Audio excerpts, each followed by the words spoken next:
Echo and HarperAudio present A Different Kind of Tension, new and selected stories by Jonathan Lethem. Performed by Jonathan Lethem, Jim Meskimen, John Pirhalla, Pete Simonelli, Micky Shiloah, and Sophie Amoss.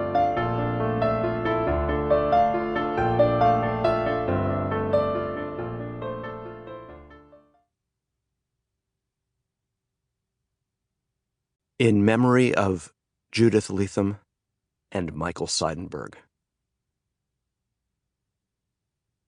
Author's Note. Stories, 35 years worth, by a young person from New York who became a person from California. Then moved back and back again, repeat unto confusion. Stories by a 20th century person and writer working to meet the 21st century.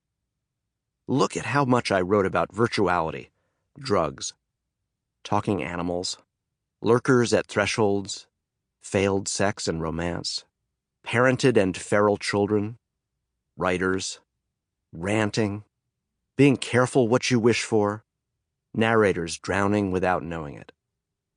I've made some small corrections to the awkwardest flubs of syntax or taste, since, given the chance, why not? In the process, I tabulated some favorite words.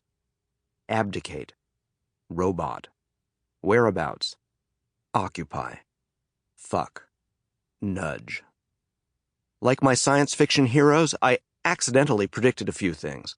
A Don't Tread on Me flag or a TV show about talking animals here, the desultory, late-stage internet there.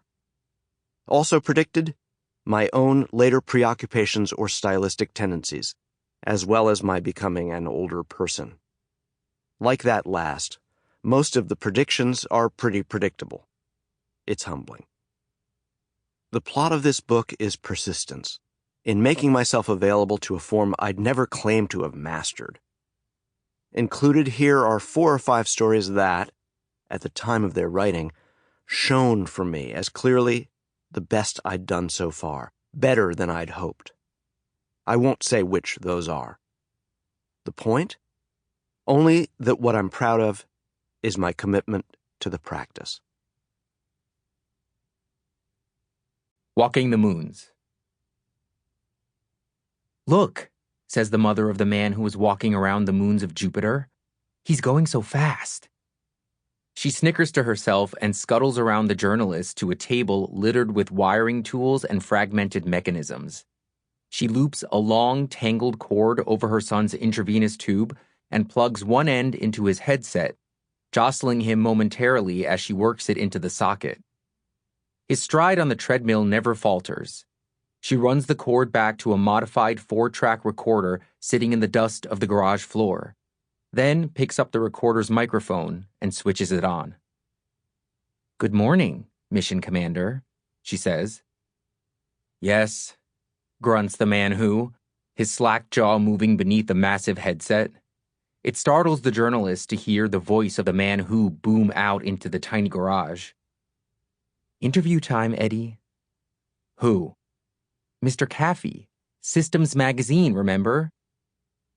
"Okay," says Eddie, the man who.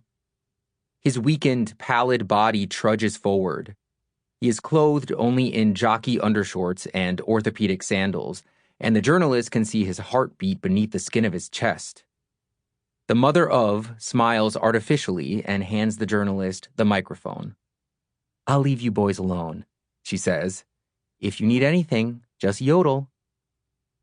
She steps past the journalist, over the cord, and out into the sunlight, pulling the doors shut behind her. The journalist turns to the man on the treadmill.